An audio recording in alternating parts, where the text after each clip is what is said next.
Assalamualaikum warahmatullahi wabarakatuh. Pada sesi kali ini kita lanjutkan materi agribisnis dan kewirausahaan dengan pokok bahasan pelanggan dan perilakunya. Ada dua sub pokok bahasan yang akan kita bicarakan pada kesempatan kali ini. Yang pertama adalah tipe pelanggan dan yang kedua adalah perilaku pelanggan. Yang pertama adalah mendefinisikan pelanggan atau konsumen, di mana pelanggan atau konsumen ini adalah merujuk kepada individu atau lembaga yang membeli barang atau jasa yang dihasilkan dalam suatu kegiatan ekonomi.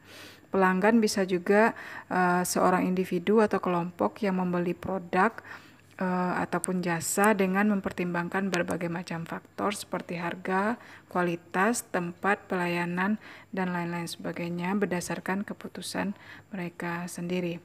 Ada beberapa sifat pelanggan yang harus dikenal oleh penjual. Yang pertama adalah pelanggan dianggap sebagai raja yang ingin dipenuhi keinginan dan kebutuhannya, dan biasanya pelanggan tidak suka didebat dan tidak mau tersinggung, dan juga minta diperhatikan atas kebutuhan-kebutuhan yang ingin dipenuhinya, karena pelanggan adalah sumber pendapatan bagi penjual.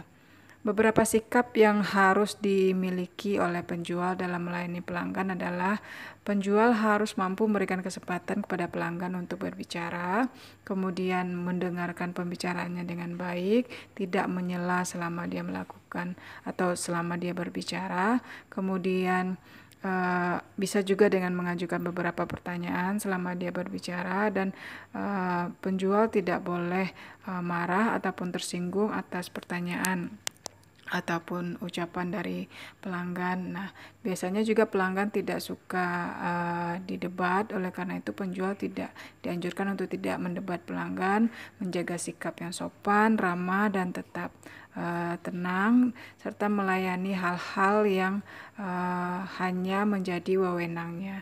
Dan yang paling penting adalah bahwa si penjual harus menunjukkan sikap perhatian dan ingin membantu dalam pemenuhan kebutuhan pelanggan.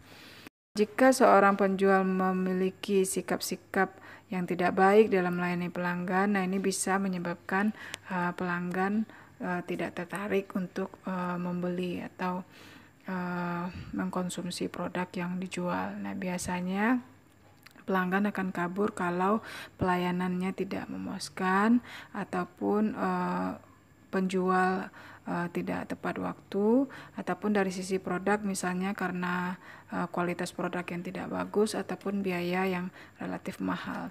Nah, beberapa tipe pembeli atau pelanggan. Yang pertama adalah the decided customer. Nah, ini adalah pelanggan yang telah mengetahui dan memutuskan apa yang akan dia beli, dan dia bisa memutuskan itu dalam waktu yang relatif cepat ya. Nah, oleh karena itu maka penjual harus sigap dalam melayani dan mengambilkan barangnya. Dan yang kedua adalah tipe pelanggan yang the know it all customer. Nah, ini adalah pelanggan yang mengetahui segalanya. Dialah yang lebih banyak berbicara kepada si penjual. Oleh karena itu penjual harus sabar dalam mendengarkan apa yang dibicarakan oleh tipe customer seperti ini. Dan yang ketiga adalah the deliberate customer. Nah, ini adalah pelanggan yang mengambil waktu untuk mempertimbangkan setiap pembeliannya. Artinya dia masih menimbang-nimbang beberapa hal sebelum memutuskan pembelian. Dan yang keempat adalah the undecided customer. Nah, ini adalah tipe pelanggan yang tidak dapat memutuskan ukuran, warna, ataupun barang yang akan dibelinya. Oleh karena itu dia membutuhkan arahan dari si penjual dalam mengambil keputusan yang akan dia ambil. Nah, tipe yang kelima adalah talk active customer. Nah, ini adalah pelanggan yang senangnya ngobrol ya, tetapi dia tidak mengarah kepada pembelian. Nah, ini tipe-tipe pelanggan yang suka berbicara. Oleh karena itu penjual harus dapat mengimbangi pembicaraan-pembicaraan yang dilakukan oleh customer dengan tipe ini. Dan yang keenam adalah the silent customer. Nah, ini adalah pelanggan yang cenderung banyak diam. Hal ini disebabkan karena dia merasa canggung ataupun merasa takut karena memiliki pengetahuan yang rendah terhadap barang yang dibelinya. Nah, Tipe yang ketujuh adalah the decided but mistaken customer. Nah, ini adalah pelanggan yang mendatangi toko dengan suatu keputusan dalam pikirannya untuk membeli barang. Tetapi menurut penjual, pilihan tersebut kadangkala tidak sesuai dengan maksud penjualannya. Oleh karena itu, penjual harus mampu memberikan informasi tentang manfaat dan kegunaan barang tersebut kepada tipe customer seperti ini. Dan yang kedelapan adalah the I get discount customer. Nah, ini adalah pelanggan yang selalu menghendaki adanya potongan harga, diskon dari barang yang akan dibelinya.